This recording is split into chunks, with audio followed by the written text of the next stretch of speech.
Bom dia a todos. Eu quero primeiramente agradecer a oportunidade do convite feito pela FECEMA, pela doutora Estela, poder estar aqui hoje participando em um dia para lá especial, um dia em que comemorando 20 anos da lei de arbitragem, e sem dúvida poder falar de arbitragem em um dia que se comemora 20 anos, só acontece a cada 20 anos, né? Não tem como acontecer, e uma vez só. Bom, eu quero então agradecer essa oportunidade, sobretudo de estar ladeado por grandes nomes da arbitragem no Brasil, parabenizar a FECEMA, a Uniacel, e todas as câmaras apoiadoras desse evento, a doutora Estela, pela iniciativa de realizar o 6º SECMASC, que já é uma tradição aqui em Santa Catarina. Aliás, é um estado que tem despontado com bastante relevância no cenário brasileiro em arbitragem. Então é uma honra, uma satisfação participar desse evento.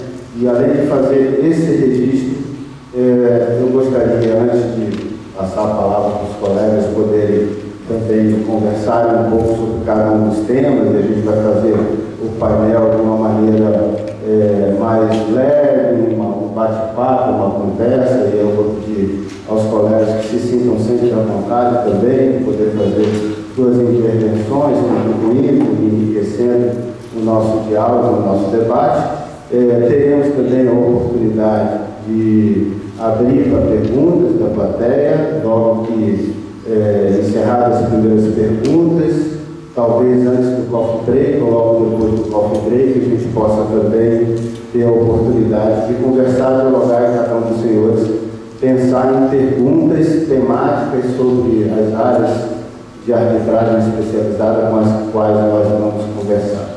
Eu gostaria, antes de começar a desenvolver o assunto propriamente dito de arbitragens especializadas, de chamar a atenção para um movimento que nós estamos vivendo hoje. Um movimento extraordinário de transformação na resolução de disputas do Brasil. Eu tive, inclusive, a ousadia de batizar esse momento em que nós estamos vivendo como a 6ª onda de acesso à justiça. A onda do empoderamento das pessoas, em que essa onda foi inaugurada, é preciso que se fale, com a arbitragem. Há 20 anos atrás, um projeto de refúgio que se desenvolveu para chegar à lei de arbitragem brasileira, uma lei de destaque, se inaugurou uma discussão sobre efetivamente o poder que estava sendo dado ao cidadão, às empresas, aos advogados, para poderem escolher outros caminhos para resolver disputas. Não vamos aqui falar da história da arbitragem na legislação brasileira, que é presente, mas não era efetiva. Nós vamos falar dessa nova roupagem que a arbitragem teve a partir da Lei 9.307 de 96, que realmente inaugurou essa era da onda de acesso à justiça pelo empoderamento. E essa nova era de acesso à justiça pelo empoderamento ganhou fôlego e força substancial nos últimos anos, pelos movimentos que se desenvolveu, pela conciliação, pela mediação, pela adoção de novas técnicas para a resolução de disputas, como as práticas colaborativas, pela adoção de técnicas como dispute boards, que foi tema adotado pelas Olimpíadas Rio 2016, ou seja, por várias outras providências que a comunidade que vem se dedicando a estudar e a contribuir com a resolução de disputas no Brasil, foi trazendo ideias, foi inserindo isso, e pouco a pouco a sociedade vem assimilando todas essas informações, vem compreendendo que, de fato, algo precisa mudar, e os números da justiça acabam dando tom dessa necessidade. São 108 milhões e 500 mil processos em andamento hoje no Brasil, segundo números da Justiça, indicados pelo Placar da Justiça. É um placar criado pela Associação dos Magistrados Brasileiros, exatamente para chamar a atenção da sociedade sobre o altíssimo nível de litigiosidade da sociedade, em que nós temos mais pessoas envolvidas em disputas na justiça do que pessoas em toda a sociedade brasileira. Ou seja, 108 milhões vezes 2 pessoas em cada processo, ao menos dá 216 milhões de pessoas. E nós temos na população brasileira, segundo os dados estimados pelo IBGE, 206 milhões de pessoas. Ou seja, 10 milhões de pessoas a mais disputando contendas na justiça do que tem em toda a sociedade. Esse nível de litigiosidade, evidentemente, revela uma patologia da sociedade brasileira, uma necessidade incontornável da gente rever valores e procedimentos para poder resolver os nossos problemas. Claro que se explica por uma conjuntura de fatores, como o grande número de advogados que o mercado recebeu, o grande número de faculdades, como as facilidades que foram dadas de acesso à justiça pela ampliação das estruturas do Poder Judiciário, pela própria reformulação das regras do processo, por uma série de providências que acabou incentivando pelo custo quase que gratuito ou realmente gratuito da justiça brasileira, na verdade, custo para o usuário, mas não custo para o cidadão. O custo para o cidadão é um custo elevadíssimo, mas o custo para o usuário é um custo muito baixo. Então, a convergência de vários fatores levou a um nível de litigiosidade que, naturalmente, a sociedade precisa repensar para poder encontrar.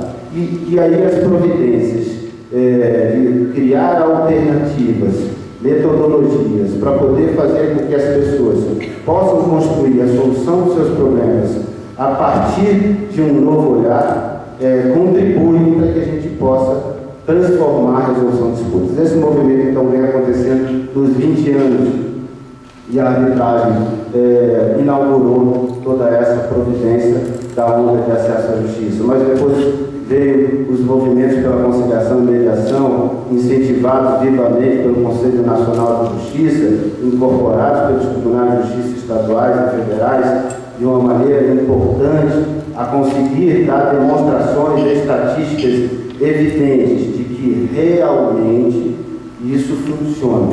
Isso contribui a levar para as pessoas uma forma de resolver problemas que acalenta seus corações, que entrega a elas um sentimento de justiça importante, que faz exterminar e encerrar definitivamente aquela sensação ruim, extremamente desagradável que uma disputa gera no coração de cada um. Ontem a ministra Eliana Calmon, na sua brilhante palestra, falou isso com muita propriedade e simplicidade, contando inclusive casos importantes que ela vivenciou, experimentou ao longo da sua importante carreira na magistratura e à frente também de missões importantes no Conselho Nacional de Justiça, que demonstra claramente a emoção que gerou para aquelas pessoas que estavam liderando esses movimentos pela conciliação e pela mediação, de como aquilo traz alento e refrigério para o coração das pessoas. Então, esses movimentos ganharam fôlego e o legislador incorporou essa ideia. E em 2015 nós tivemos um ano de muita fartura legislativa em termos de resolução de disputas, completando esse ciclo da onda de acesso à justiça, criando o novo Código de Processo Civil, que entrou em vigor só agora em 2016, em 18 de março, mas que criou figuras importantes para fortalecer o sentido do empoderamento das pessoas.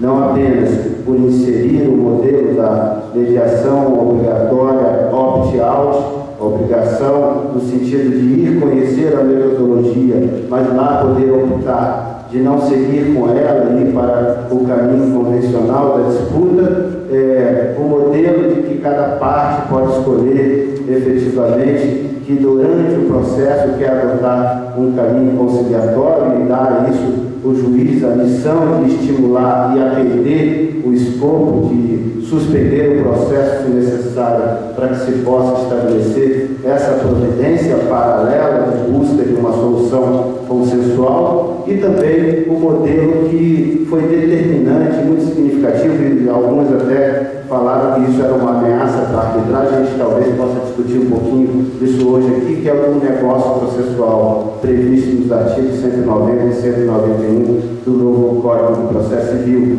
que deu um empoderamento para as pessoas, que tirou o processo, tirou a titularidade do processo, tirou a propriedade do processo da mão do juiz, entregou essa propriedade compartilhadamente para cada uma das partes, permitindo a elas negociar como vai ser esse processo, de uma maneira a demonstrar que realmente vivemos uma onda diferente de acesso à justiça, em que o poder, a autonomia de vontade das pessoas foi celebrado com uma relevância singular muito maior e que efetivamente entrega às pessoas um alto grau de responsabilidade, porque com o poder vem a responsabilidade.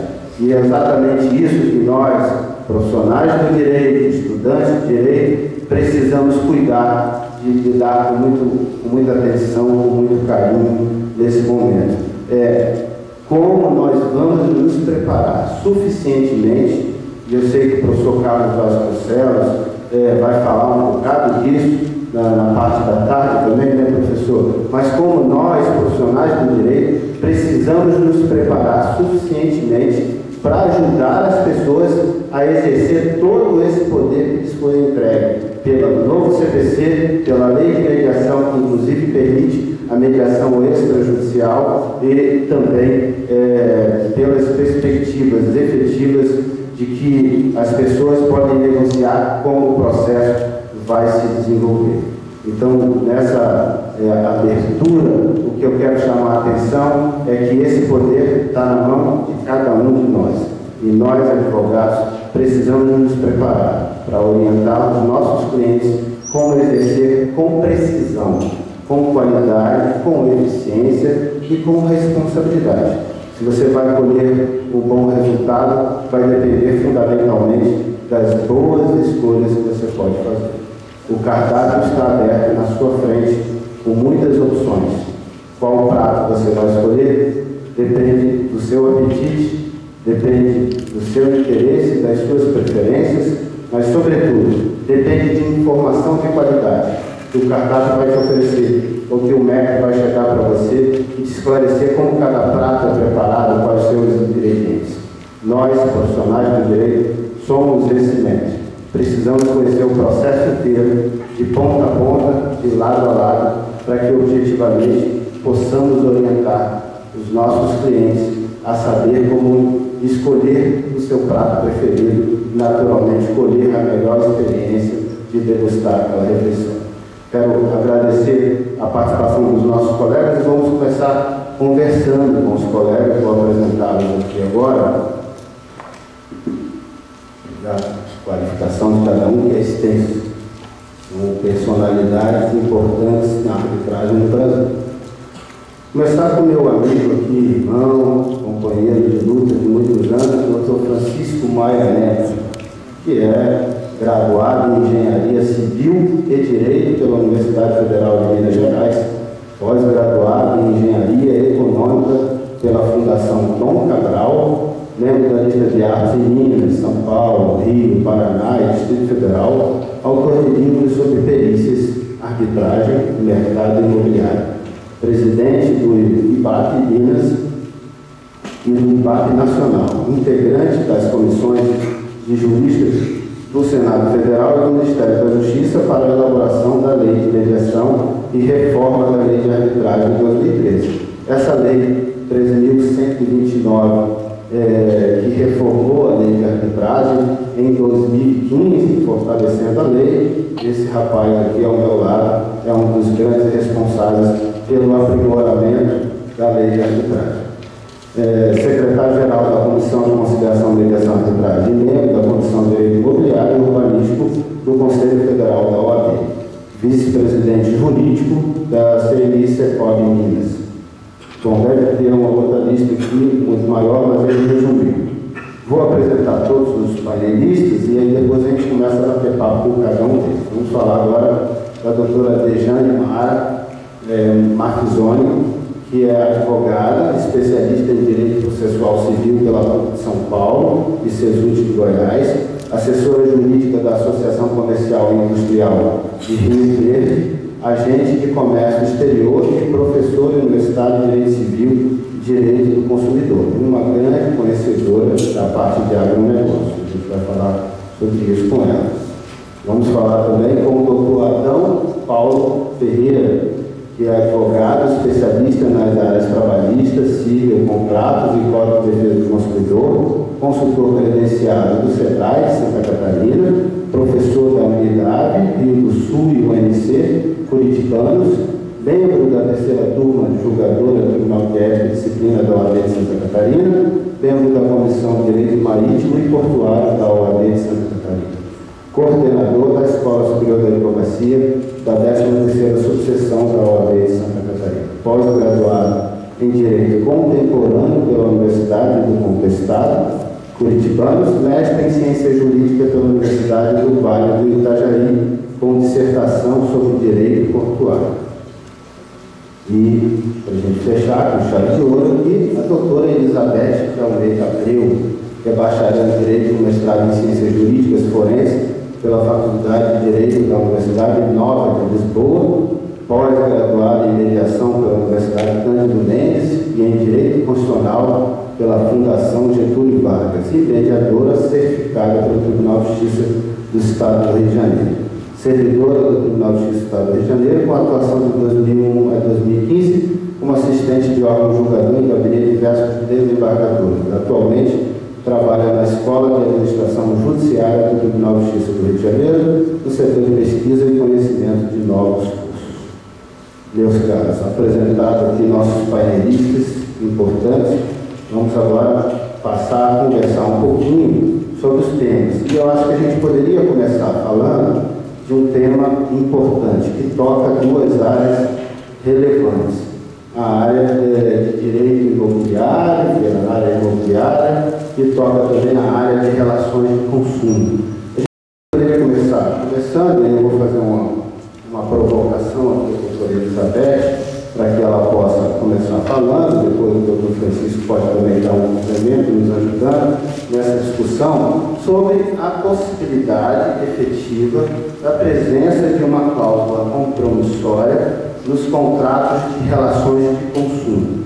Ou seja, existe um confronto, e ela vai, não vou avançar nisso, que ela vai comentar, mas existe apenas um confronto, um suposto confronto, ou um efetivo confronto, e ela vai externar a sua opinião, o doutor Francisco também, sobre a viabilidade de se ter uma cláusula compromissória de arbitragem em um contrato típico de adesão e uma relação de consumo. Ou seja, esse confronto seria uma suposta vedação estabelecida pelo Código de Defesa do Consumidor. Então, professora Elizabeth, comenta um pouquinho sobre esse assunto com a gente. Vamos ver se esse microfone está funcionando. Bom dia a todos. É um grande prazer estarmos aqui. Então, vamos logo na nossa discussão para ser produtivo o nosso ponto. O que o doutor Arthur está falando é que a nossa lei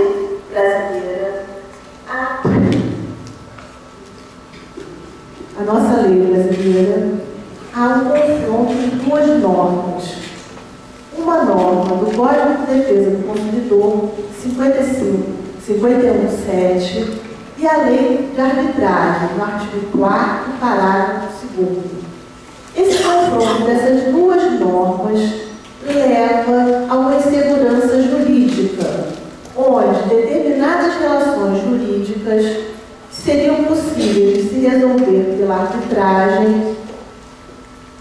Fica numa discussão, isso seria possível ou não? Aqui há uma série de câmaras de arbitragem que seria uma possibilidade de trabalho de atuação. Um exemplo, quando nós temos uma relação jurídica de consumo, isso irá pesar para entrar na arbitragem se for uma compra e venda de bem imóvel. Porque se eu vou comprar uma roupa, um sapato, isso não vai justificar uma arbitragem. Se eu estou numa compra e venda imobiliária, de uma casa própria, de um apartamento, de um loteamento, isso sim, se essa relação jurídica for de um consumidor como destinatário final e uma grande incorporadora, o STJ entende que isso é uma relação de consumo. E aí tem essa discussão que perdura desde a criação da lei de arbitragem e que agora, com a lei que atualizou a lei de arbitragem, manteve, porque ia ser alterado e teve um veto presidencial. Ela passou pelas duas câmaras, pelo Senado, pela Câmara dos Deputados, de alteração desse artigo, e quando foi para a sanção presidencial, houve veto. Então, esse parágrafo 2º do artigo 4º encontra-se em vigor. E aí a discussão se isso é possível ou não, ou se está em confronto com o Código do Consumidor, perdura. Deixa eu ser mais prática. Você vai comprar um imóvel e ali tem uma cláusula compromissória de arbitragem. O que isso significa? Que as futuras relações conflituosas serão resolvidas por meio de arbitragem. Isso reporta a competência do Tribunal de Justiça de apreciar a questão. Você, consumidor, comprou o seu imóvel, o seu sonho, e teve um problema. O incorporador vendeu uma coisa, você imaginou que era outra, o conflito se instalou. Eu vou lá na Justiça e vou pedir, olha, você resolve esse meu conflito? A Justiça, quando for olhar aquele contrato, vai encontrar uma cláusula compromissória. E ele terá competência para analisar essa questão ou não. Isso será reportado da competência da Justiça ou não. A princípio, uma cláusula compromissória retira a competência do Judiciário. As partes, por sua livre e espontânea vontade, por sua autonomia de vontade, decidiram escolher um outro caminho para resolver aquele conflito. Mas como o consumo é uma sobreestrutura jurídica em que as partes não estão niveladas, uma parte é mais forte do que a outra, o Estado resolveu dar uma proteção. E essa proteção vem a partir do Código do Consumidor. E tem um artigo ali, no artigo 51, que diz que as cláusulas são nulas. Aquela cláusula é como não escrita. Se diz que tem arbitragem compulsória. A lei de arbitragem dispõe que, nos contratos de adesão, se a parte instituir a arbitragem ou no contrato a cláusula estiver em negrito ou em documento apartado e com uma assinatura especial, aquilo é válido. A jurisprudência e a doutrina tratam disso desde 2000 com muita discussão. E tem uma parte que defende o lado da arbitragem, que diz que lei posterior, basicamente o norte é esse. Lei posterior derroga a lei anterior, autonomia de vontade das partes, a competência disso é do Tribunal Arbitral, das câmaras de arbitragem. A outra corrente, a favor do consumidor, diz que não, que o artigo 57 veda essa arbitragem e o contrato foi de adesão. Então a parte não teve possibilidade de discutir aquelas cláusulas. Então aquela cláusula seria nula. No meio do caminho, a ministra Nancy Andrighi, ela escreve um artigo em que ela coloca 3 níveis de especificidade. Que, para as relações jurídicas entre grandes empresas, aquela cláusula de arbitragem seria válida. É o primeiro nível que ela traz no pensamento dela. O segundo nível é um contrato de adesão, em que as partes estejam 2 empresários. Pode ser até um empresário deixado mais forte e o outro mais adesivo. Exemplo, o franqueador e o franqueado. Mas são dois empresários, aquela não é uma relação de consumo. Franquia não é relação de consumo. Então, esse contrato seria válido mantendo os requisitos do artigo da lei de arbitragem. E um terceiro nível seria o nível de um consumidor que recebe um contrato de adesão. Basicamente, a discussão disso é compra e venda de bem imóvel. E aí, isso não seria válido. Esse julgado é de 2012, e isso é uma decisão, primeiro, uma questão doutrinária. Depois, isso chega ao tribunal e ela decide da mesma forma. Essa decisão da ministra Nancy, em julgamento de 2012, que ela defende a teoria dela doutrinária, é uma decisão não vinculativa. É uma decisão isolada no STJ de um caso que não faz uma vinculação a todo o país. Além disso, se a gente olhar os tribunais hoje no país, como eles estão? O primeiro olhar seria os tribunais de grande porte. Significa quase 70% das ações do nosso país. Então, Minas, São Paulo, Rio, Santa Catarina, Paraná e Rio Grande do Sul. Se eu olhar esses tribunais, a jurisprudência nesse caso, arbitragem em relação de compra e venda de bem imóvel em contrato adesivo, é uma salada de fruta. Cada um decide de um jeito. Rio Grande do Sul, em função da professora Cláudia Lima Marques, ali é basicamente para o consumidor. No Rio, em razão de uma situação de uma incorporadora, virou basicamente consumidor. Minas e São Paulo, não. Tem o mesmo julgador que numa semana decide de um lado, na outra semana decide em outra direção. Isso causa insegurança jurídica a quem compra, isso causa insegurança jurídica ao incorporador, isso causa insegurança a toda a sociedade. Nós precisamos de relações seguras para realizar mais negócios. Se uma Câmara de vocês faz um trabalho de prestação desse serviço, não quer depois que a Justiça afaste essa cláusula. E aqui, em Santa Catarina, me parece, vendo todos os documentos da FECEMA, conversando com a Jordana, que vocês têm muito a ensinar para o país. Por quê? Santa Catarina não é classificado pelo CNJ como Tribunal de Grande Porte. Mas Santa Catarina tem uma jurisprudência que o tribunal respeita essas cláusulas compromissórias de compra e venda de bem imóvel. Então, vocês estão fazendo algo em que os juízes do judiciário daqui estão confiando, diferente de outro estado. E isso é importante ver quais as atitudes que vocês estão passando para eles. Então, basicamente, o que limita essa cláusula compromissória de ser afastada no judiciário é falta de informação, falta de esclarecimento e imposição. Me parece que aqui vocês suprem essa necessidade.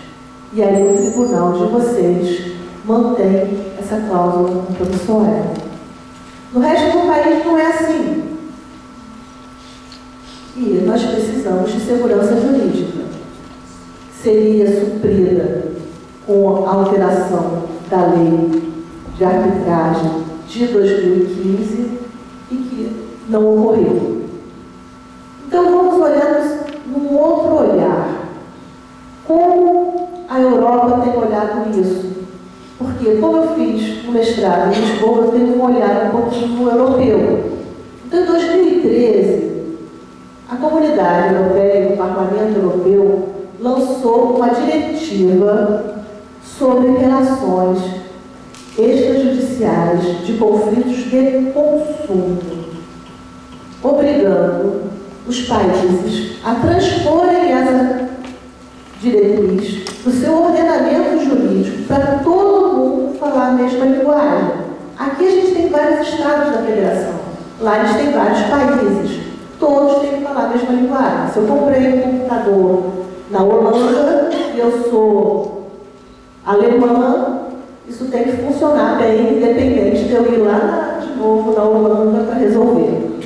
Então, o importante nessa diretriz é que a lei portuguesa, em 2015, teve uma lei nova, Lei 144 de 2015, ela fez uma legislação especial para a relação de conflitos de consumo. A Europa está um pouco mais avançada, tem anos à nossa frente, e ela já está discutindo isso. E aí, o grande diferencial é que os conflitos de consumo, tendo cláusulas compromissórias, a parte pode afastar a partir do momento que ela entra com ação judicial. Eu vou ler para vocês o artigo da lei portuguesa que todos os países europeus basicamente vão colocar.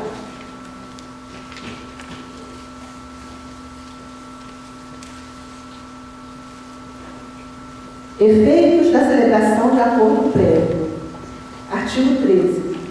Os acordos efetuados entre consumidores e fornecedores de bens e prestadores de serviço, no sentido de recorrer a uma unidade de resolução alternativa de litígios, celebrados antes da ocorrência de um litígio e através de forma escrita, não podem privar os consumidores do direito que lhes assiste submeter os litígios à apreciação da decisão de um tribunal judicial. Então, essa decisão, essa lei de 2015, o que isso interfere no nosso país?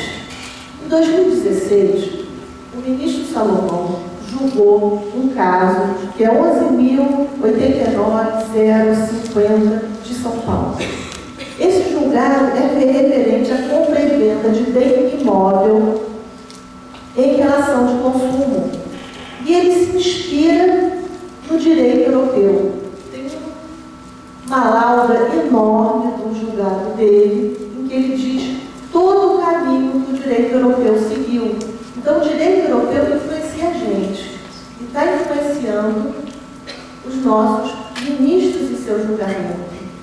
E ali ele diz que a Política Nacional de Relações de Consumo, ela estimula, no próprio CDC, a resoluções extrajudiciais. Então, isso é compatível com o CDC. Que a cláusula promissória em contrato de adesão de consumo, ela não tem aquela decisão que a ministra Nancy falou, daqueles 3 níveis de especificidade. Ela não faz essa distinção. A cláusula da lei de arbitragem é uma só para os contratos de adesão, independente de ser de consumo ou não. O outro item que ele falou, que se o aderente institui a arbitragem, não tem que se discutir. Ele, na sua autonomia de vontade, quis fazer a arbitragem. Após o litígio, se o fornecedor instituir a arbitragem e o consumidor ratificar expressamente, não tem discussão. Ele quis no litígio. Tem só 2 pontos a mais e aí a gente passa para as suas discussões. Numa ação judicial que o consumidor entre, ele está fazendo uma renúncia tácita àquela cláusula compromissória, exatamente como o direito europeu está colocando.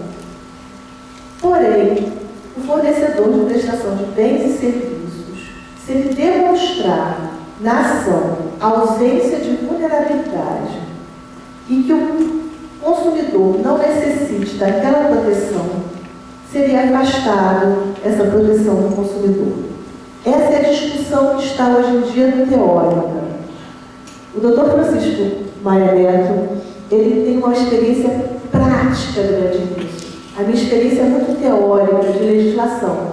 Então agora a gente vai olhar isso sob um outro ponto de vista. E aí depois a gente abre a discussão, enriquece esse nosso momento aqui. Muito obrigada.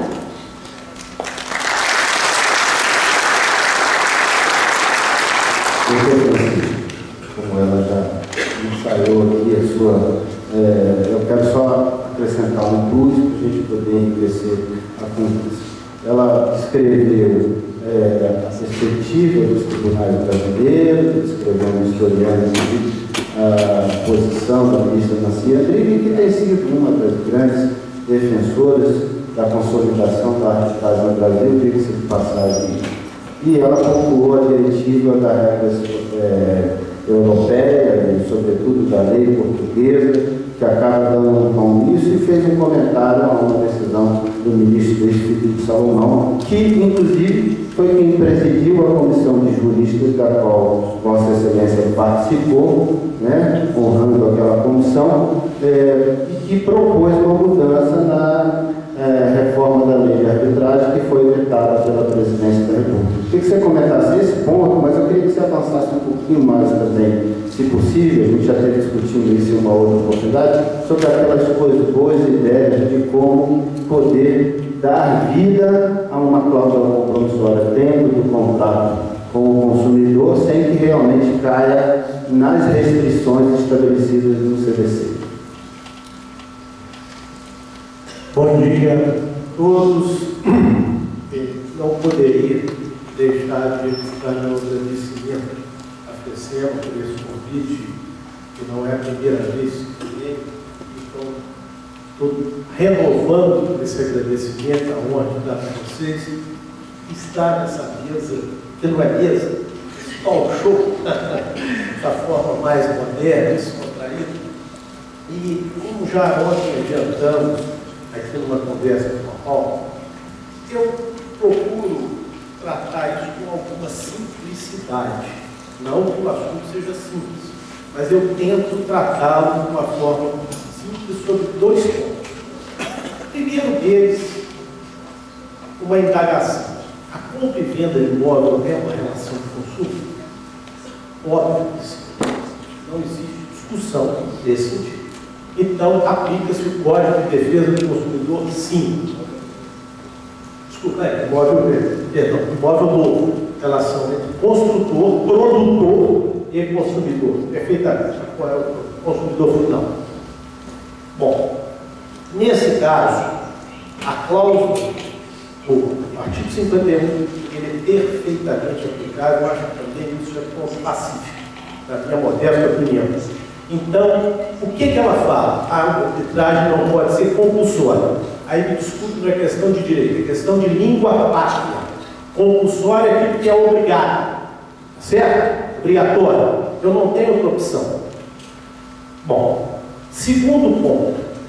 O contrato de compra e venda estabelecido entre o produtor, no caso a construtora, o consumidor, o adquirente do imóvel, é um contrato de adesão? Aí começa a entrar uma questão dúvida. Para mim, também, contrato de adesão é aquele que eu chego no estande de vendas, exemplo prático, e assim que eu vou tentar dar o ponto dessa minha fala. Minha Casa Minha Vida, tem lá um contrato impresso, o sujeito só completa o nome, valor, número da unidade, entrega para o cidadão, fala assino. Ele fala, não assino, então não vendo. É mais ou menos assim que funciona. No outro extremo, chega um cidadão da Vila Nova Conceição de São Paulo para comprar um apartamento de 5 milhões de reais. Negocia, às vezes até a fechadura, que vai mudar. Não é mais uma fechadura de madeira, é de ferro, de alumínio. O teto vai ser rebaixado, isso tudo no contrato. Muda tudo. Discute-se tudo. Insere-se uma cláusula compromissória de arbitragem. Esse contrato é de adesão? Não. Na minha concepção, não é de adesão. Então, eu acho que nós temos que analisar sobre esses dois parâmetros pura e simplesmente. Tanto é, e aí, doutora Arthur, sobre a sua última intervenção sobre a reforma da lei. A mudança no artigo 4º foi clara. Nos contratos de relação de consumo estabelecidos por adesão, nos contratos de adesão que envolvem relação de consumo. Então, havia os dois requisitos. A reforma da lei buscou esses dois requisitos: relação de consumo e contrato de adesão. Agora vamos analisar o seguinte: qual que é o espírito da lei? Dentro disso que eu falei, o espírito da lei é o de que o consumidor não seja compulsoriamente obrigado a aceitar a arbitragem. Então, dentro disso, ele solicitou que eu falasse, há já muitos anos, aconteceu o seguinte: começou-se essa discussão, que a doutora Elizabeth é grande conhecedora, estudiosa da atual redação do artigo 4º, que diz o seguinte, que o contrato, a cláusula compulsória dos contratos de adesão, ele tem que vir em negrito ou ter uma rúbrica do consumidor.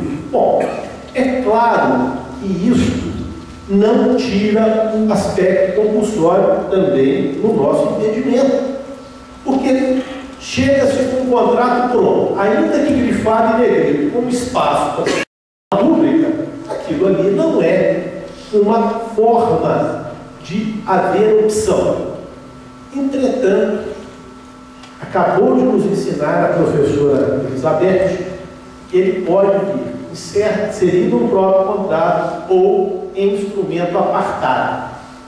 Foi isso que nós acabamos de ouvir com muita propriedade. Então, a nossa sugestão à época, feita a empresários da construção civil em Belo Horizonte, foi que, entendendo que seria conveniente a aplicação da cláusula compromissória no contrato de compra e venda de imóveis novos, construtor e consumidor final, quando chega-se à famosa cláusula de foro, cláusula compromissória, que as partes elegem ou foro estatal, uma Câmara, colocar simplesmente o seguinte: cláusula de resolução de conflitos. Escreve-se, nos termos da Lei 9.307, a forma de resolução de conflito virá instrumento apartado ou na forma estabelecida pelo contratante. Alguma coisa desse tipo, quer dizer, transferindo a outro instrumento. E no documento à parte, seria instrumento, eleição do instrumento de solução de conflitos. Opção A, foro estatal. As partes elegem o foro da comarca de Blumenau para resolver conflitos oriundos da legislação. Opção B, as partes elegem a Câmara de Arbitragem XYZ para resolver conflitos. E é o consumidor que colocaria a assinatura naquele espaço que ele entendesse. Olha, isso não é nem compulsório e nem é adesão. Ele escolhe, ele tem a opção. Bom, querendo ir mais além, a construtora poderia disponibilizar uma cartilha ou até mesmo uma pessoa que orientasse ao comprador o que é a arbitragem. Porque ainda existe desinformação, vamos tapar o sol com a beleza. Então, com este expediente, eu entendo que nós ficaríamos fora do que a lei veda, que é a arbitragem compulsória das relações de consumo, ao mesmo tempo que o consumidor é que teria a opção da escolha. E isso tudo, ele serve para uma coisa: nós precisamos ter segurança jurídica nas relações comerciais, empresariais. Isso é fundamental. Por quê? O que acontece não é que quando convém ao consumidor que aplica-se a arbitragem, quando não convém, ele busca o foro estatal. Isso aqui não pode acontecer. Isso é que eu defendo, porque, usando uma expressão popular da minha terra, pau que bate em Chico, bate em Francisco. E o que eu assisti na prática, doutora Elizabeth, foi justamente o contrário. existe um caso, que eu não, obviamente não posso revelar os nomes, mas de uma construtora que se entusiasmou com a ideia da arbitragem, que adotou essa solução e, naquele momento, dos ventos favoráveis. Então, a arbitragem era muito boa, estava vendendo muito bem, e aquele inadimplente, por exemplo, ele teria uma solução rápida do litígio e arbitragem que interessava a construtora.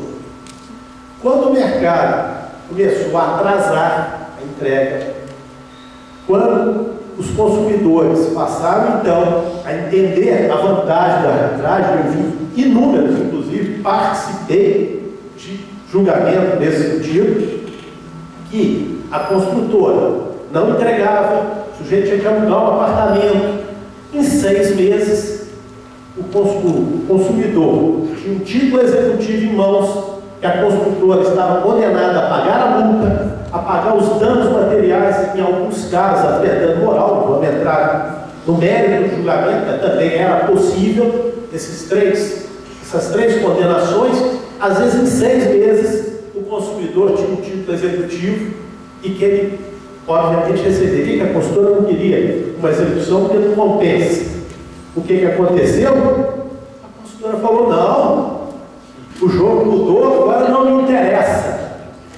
Com centenas de contratos na praça, a construtora faz um comunicado à determinada Câmara de Arbitragem, dizendo o seguinte: não aceitamos mais intimação para a arbitragem instituir o nosso contrato, como se aquilo fosse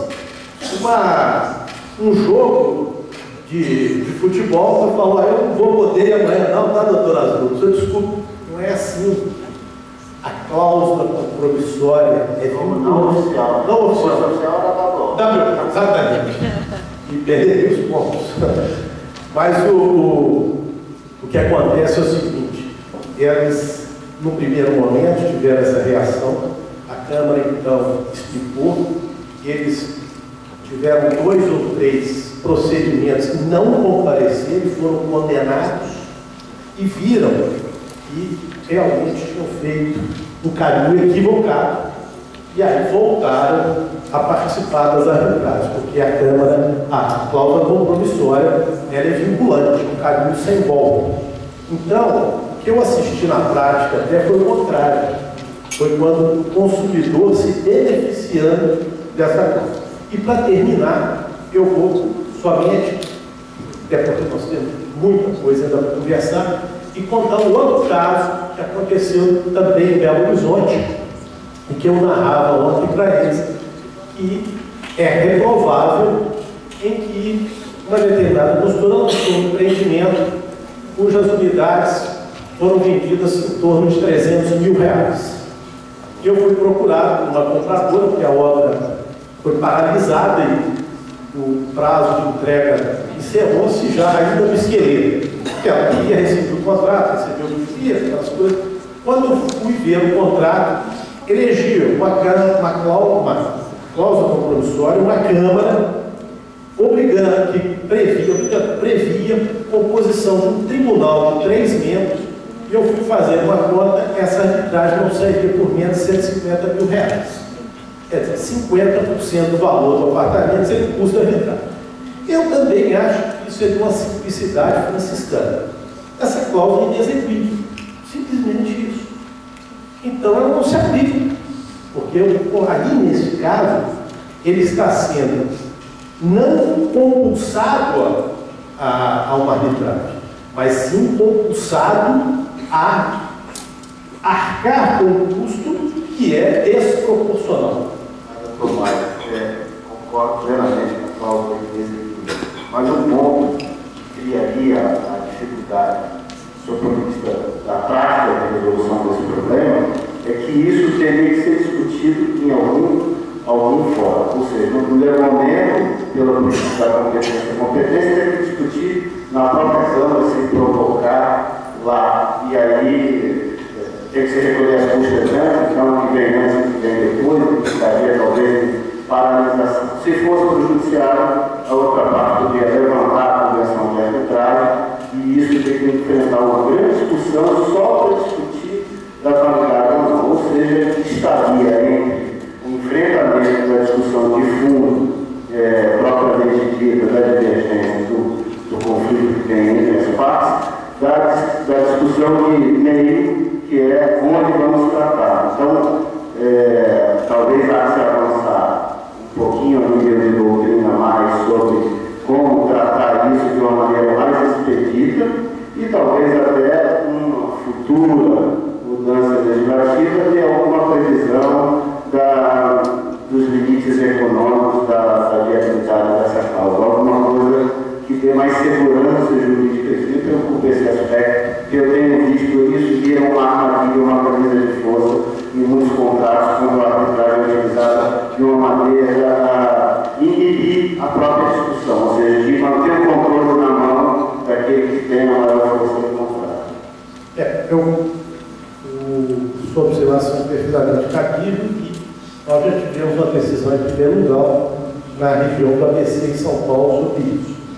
Mas é uma discussão que avança um pouco e adentra a uma questão que não é tema principal nosso, que é a relação de consumo. Agora, só então para nós darmos um fecho nisso, eu entendo perfeitamente cabível, desde que a arbitragem não seja instituída de uma forma que o consumidor não teve outra opção senão escolher aquele meio. É essa a nossa interpretação e complementa. Para mim, prevalece o espírito da mudança da lei. Eu acho que isso é que seria grande avanço que nós teríamos jurisprudencialmente na doutrina da lei. Separar a relação do consumo do contrato de adesão. Isso, para mim, é o mais importante. Porque aquele que negocia o contrato, ele não é um contrato de adesão.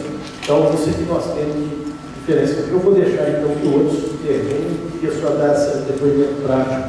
Muito obrigado, Tomar.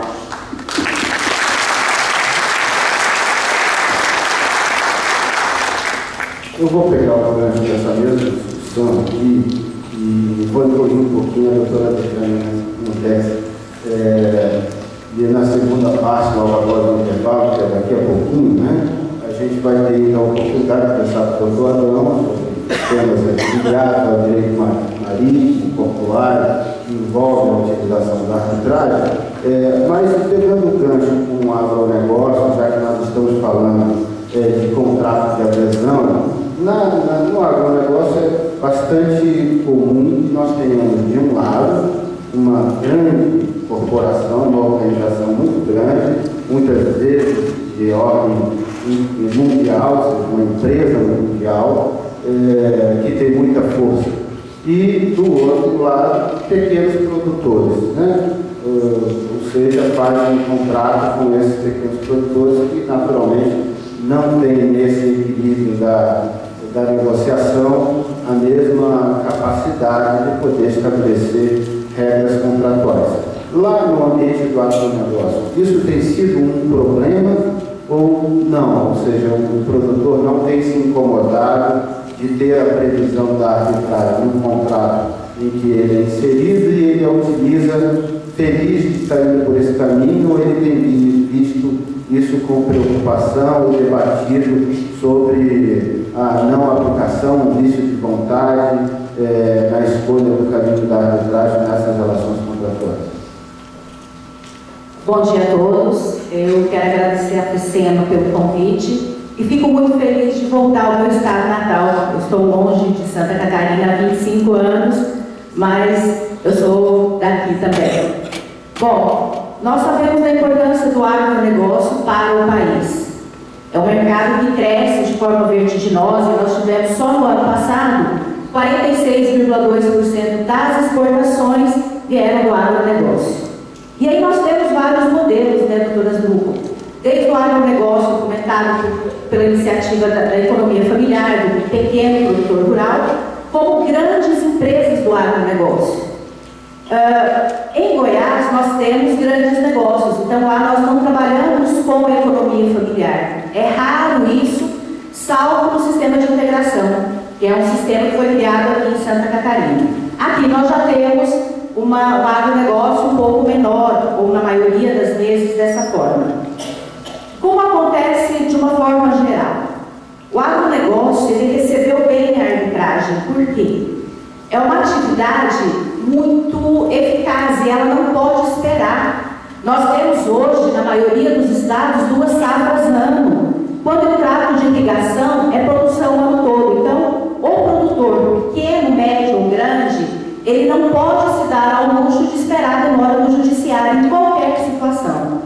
Então, no agronegócio, tanto para o pequeno como para o grande, nós não temos problema em seguir a cláusula compromissória. O que aconteceu há pouco tempo atrás, é que as indústrias, as empresas tinham restrição com isso. Por quê? Eu não vou inserir uma cláusula compromissória, depois eu não vou conseguir executar esse título. Eu vou ter que ir para a arbitragem. E nós, hoje, isso é superado, nós não temos esse problema mais. Olha, eu tenho um título executivo, que isso acontece na venda de produtos ou na venda antecipada de grãos, e se eu precisar fazer cumprir aquele contrato, porque eu não recebi do produtor, ou porque o produtor não recebeu da grande empresa, eu vou propor a execução normal e um eventual questionamento, uns embargos à execução, eles serão feitos via arbitragem. Então, eu verifico as matérias cabíveis com base no Código de Processo Civil e entro nos embargos à execução na Câmara Arbitral que foi assim definida. Então, o árbitro, ao receber ou ao julgar esses embargos, pode ou não dar efeito suspensivo à execução, assim como acontece com um procedimento normal. Então, hoje nós não temos, na área do agronegócio, restrição em relação à cláusula compromissória. Um problema que nós enfrentamos também, e que isso eu vejo como superado, era a eleição de câmaras de grandes centros. Então, a agroindústria falava, tudo bem, nós vamos para a arbitragem, nós vamos inserir a cláusula compromissória. Mas o produtor lá de Rio Verde, olha, a cláusula compromissória, a Câmara é de São Paulo. Isso era quase que unânime. Nós temos muita produção de algodão em Goiás. E essa atividade, ela envolve um volume financeiro muito grande e um risco muito grande, porque depende extremamente do clima. Qualquer problema você perde a lavoura toda. Então, 2004, 2005, nós tivemos um grande problema com a cultura de algodão. Todos os contratos de venda antecipada, que é o que acontece no agronegócio, o produtor vende antecipadamente, trava o preço para entregar o produto lá na frente, eles não conseguiram entregar. Então, nós tínhamos cláusula compromissória aqui em São Paulo. Todas as questões foram resolvidas aqui e nesse ramo a decisão já é pacífica. Olha, não consegui, vamos lá, a gente resolve a multa, não vira nem execução, o cumprimento é imediato. Então, isso também já não é um problema mais. Hoje a agroindústria concorda em eleger a Câmara do local onde está sendo feito o negócio. Então, mas esse é um trabalho que vem acontecendo pelas câmaras. Os operadores do direito têm feito isso também, porque nós temos que mostrar que, olha, nós temos grandes câmaras que vão conseguir resolver esse problema, mas o ideal é que esse problema seja resolvido no local onde houve a contratação. Então, isso também está superado. Nós não temos problema em relação ao local de eleição.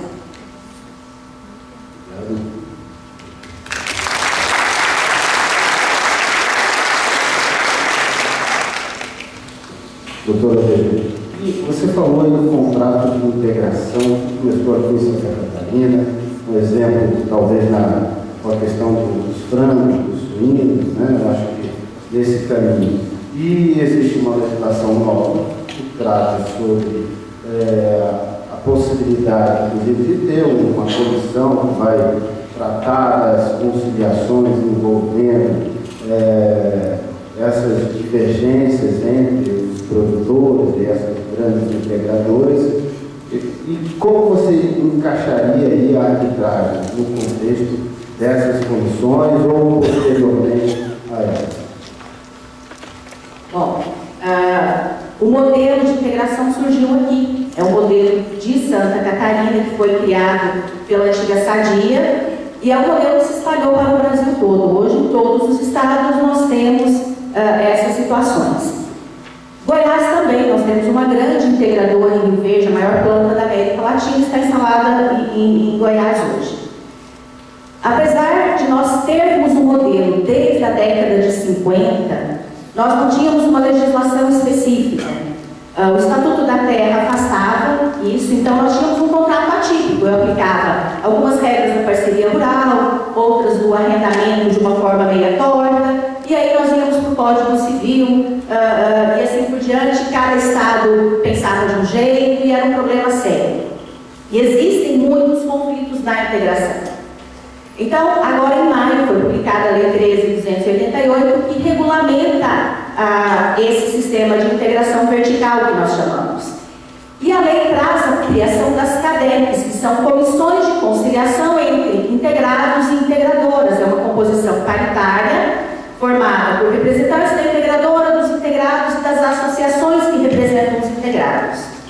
Só que essa comissão, num primeiro momento, e aí vai depender do contrato firmado entre integrador e integrado, ela vai poder tomar decisões que modificam o contrato individual. É uma questão um pouco polêmica, mas isso vai acontecer. O modelo prevê isso. Então, nós estamos trabalhando com a CNA, ela está criando um estatuto nacional para regulamentar essas CADEPs, para que todos os estados tragam uma regulamentação, uma criação similar, para nós não termos problemas em relação a isso. E a sugestão é que nesse estatuto das CADEPs nós tenhamos a cláusula compromissória, ou seja, qualquer decisão tomada pela CADEP que gere um conflito vai ser resolvida via arbitragem. Isso é um avanço, porque também é uma atividade que precisa de uma resolução rápida e é muito específica. Nós não temos como atribuir isso ao judiciário. Ele não conhece da atividade. São poucas as pessoas que conhecem de como acontece, da forma técnica. Então, nós precisamos que isso seja decidido por um especialista. Por isso, a sugestão que as CADEPs tenham a cláusula compromissória. E a sugestão também é que os novos contratos firmados entre integrados e integradoras tragam a cláusula compromissória. E é um trabalho que a CNA tem feito para os contratos futuros, que deverão ser adequados com, os próximos contratos deverão respeitar a nova lei. Ela não retroage e consta de forma específica, que eu não vou aplicar essas novas regras aos contratos em vigor, mas que também tragam a cláusula compromissória, considerando essa especificidade, é muito técnico. E aí nós teríamos a arbitragem de uma forma mais tranquila. E eu acredito que o próximo passo, a CNA tem trabalhado nisso. Nós tivemos algumas restrições no início, mas na semana passada eles me informaram que agora eles acreditam que os sindicatos vão concordar com a inclusão da cláusula compromissória. E aí vai valer para o país todo. E aqui em Santa Catarina, a integração vertical, pelo menos no oeste, meio oeste catarinense, é uma atividade muito forte. Quem são os integrados? São pessoas que trabalham em regime de economia familiar mesmo, diferente da integração que acontece em outros locais. Então, é um avanço que eu digo para a arbitragem nesse setor. Obrigado. Sem dúvida, eu imagino que nessa relação da integração, a velocidade da decisão é algo para lá de importante. Você tem comprador único, você tem uma ruptura nessa relação, ou seja, vai fazer o produtor, não pode vender, está amarrado contratualmente, pode vender para mais ninguém. Por outro lado, o integrador também, com aquela relação desgastada, se estabeleceu com o próprio conflito, de repente já não faz os encaminhamentos, os insumos necessários, todos os recursos técnicos para poder viabilizar aquela atividade e acaba travando, né, a continuidade do negócio. Então, eu penso que isso seria uma preocupação fundamental, que se estabeleça mesmo uma arbitragem e que ela deve ser despedida. A preocupação que vai ficar objetivamente é que essa cláusula vai ter que constar dos contratos. E aí, claro, aqui e acolá pode ter uma discussão sobre visto de vontade da cláusula e dizer que, apesar de estar estabelecido por essa comissão, qual seria o nível de legitimidade de representação dela para que ela possa interferir no exercício de autonomia de vontade de cada produtor e escolher um caminho que exclui a apreciação do Poder Judiciário. Então, assim, a gente não vai encerrar 100%, mas não vai encerrar, mas se a experiência for positiva, as pessoas também não vão querer ir por esse caminho de debater isso. Seja, boa experiência, o que a pessoa quer resolver o problema. Se ela vai lá, o outro vai, começa a ter depoimentos positivos de que a coisa funciona a contento, eu acho que isso serve. É como aquela preocupação de ter ou não o advogado obrigatório nas arbitragens. É uma preocupação latente, a OAB sempre luta por isso, e faz sentido dentro da sua perspectiva corporativa que lute por essa causa, mas a prática tem demonstrado que as arbitragens utilizam os advogados. Então acaba que um assunto que poderia ter uma importância acadêmica maior, acaba que, do ponto de vista prático, cede às boas experiências que a arbitragem vai representar. Logo depois, agora, no intervalo, a gente já vai fazer o nosso coffee break. Vamos... vai ser agora. Não dá, só tem 2 minutos. Aí eu quero convidar que aqui, o pessoal é rigoroso no horário. Já vi aqui, passa os papelzinhos aqui, né? A gente tem que ser...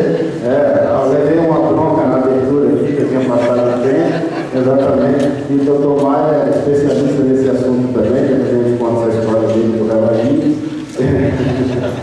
Mas eu quero convidar cada um de vocês a formular perguntas e coloquem interessando a quais dos panelistas vocês querem que responda, ou pelo menos o tema, se não lembrarem o nome dos panelistas, o tema, agronegócio, consumidor, imobiliário, para que então a gente possa fazer isso. Aí após o coffee break a gente conversa um pouquinho com o doutor Adão, para poder fazer uma pequena abertura sobre isso, bate mais um papo com os colegas aqui, depois passa essas perguntas, criando a interação com todos vocês.